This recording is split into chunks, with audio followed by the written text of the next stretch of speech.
જય શ્રી કૃષ્ણ દોસ્તો, આજે આપણે બનાવીશું વ્રત કે ઉપવાસમાં ખાઈ શકાય તેવી ફરાળી સૂકી ભાજીની રેસીપી। તમે જોઈ શકો છો કે બટાકા એવા સરસ એવા છૂટા થયા છે। બટાકા મેશ કે છૂંદો નથી થઈ ગયા। તો બટાકાને બાફવાની અમુક ટિપ્સ અને ટ્રિક્સ છે, તેમને હું આ વિડીયોમાં તમારી સાથે શેર કરીશ। તો વિડીયોને એન્ડ સુધી જરૂર જોજો અને મારી રેસીપીને લાઇક, શેર અને સબસ્ક્રાઈબ કરજો। આ રેસીપી 2 થી 3 વ્યક્તિઓ માટે છે। મેં અહીં એક કુકરમાં 2 બટાકાને વચ્ચેથી કટ કરીને એડ કરી દીધા છે। તેમાં હું પોણો ગ્લાસ જેટલું પાણી એડ કરું છું। અહીં ધ્યાન રાખવાનું છે કે પોણો ગ્લાસ જેટલું જ પાણી એડ કરવાનું છે। હું અહીં બટાકા અને શક્કરિયાને એકસાથે બાફવા મૂકું છું। તો શક્કરિયાને બાફવા માટે હું કાણાવાળી પ્લેટ ઉપર મૂકું છું, કારણ કે બટાકા અને શક્કરિયાને એકસાથે બાફીએ તો શક્કરિયાનો ટેસ્ટ પાણીમાં બાફવાથી ઓછો થઈ જાય છે।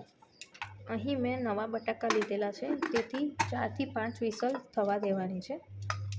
હવે આપણે સૂકી ભાજીના મસાલો બનાવવાની તૈયારી કરીએ। મેં અહીં 8 થી 10 લીલા મરચાં લઈ લીધેલા છે। આ લીલા મરચાં મોરા લીલા મરચાં છે, બહુ તીખાશ છે નહીં। તેને હું કટ કરીને ચોપરમાં ચોપ કરી લઉં છું।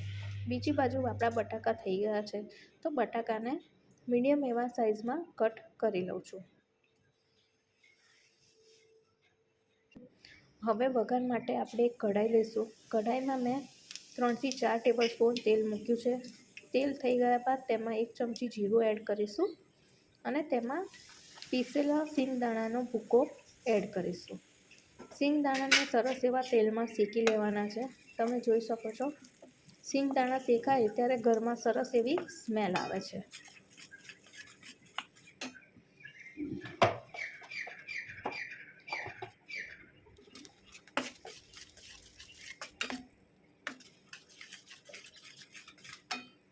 સિંગદાણા આપણા શેકાઈ ગયા છે, ત્યારબાદ તેમાં પીસેલા મરચાં એડ કરીને શેકી લઈશું। મરચાં અને સિંગદાણા સરસ શેકાઈ ગયા છે, ત્યારબાદ તેમાં કટ કરેલા બટાકા એડ કરીશું। હવે તેને બરાબર મસાલામાં મિક્સ કરી લેવાના છે। ત્યારબાદ તેમાં 1.5 ચમચી સિંધવ મીઠું અને 2 ચમચી ખાંડ એડ કરું છું। તમે મીઠા અને ખાંડનું પ્રમાણ તમારા સ્વાદ મુજબ એડજસ્ટ કરી શકો છો। હવે બટાકાને મસાલા સાથે સરસ એવા મિક્સ કરી લઈશું અને તેને થોડો ટાઈમ તેલમાં શેકી લઈશું।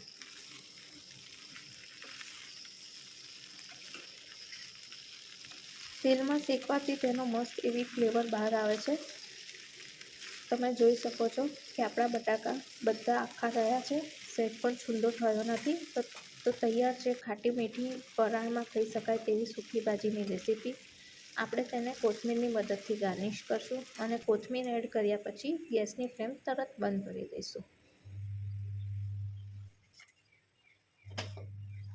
તમે જોઈ શકો છો કે બટાકા આપણા બધા આખા છે, તેનો છૂંદો થયો નથી અને સરસ એવો કલર આવ્યો છે। અમારા ઘરમાં તેને દહીં સાથે સર્વ કરવામાં આવે છે। તમે તેને રાજગરાની પૂરી, ભાખરી કે મોરૈયા સાથે સર્વ કરી શકો છો। જો તમને મારી રેસીપી ગમતી હોય તો મારી ચેનલને લાઇક કરજો, શેર કરજો અને સબસ્ક્રાઈબ કરજો। Thank you.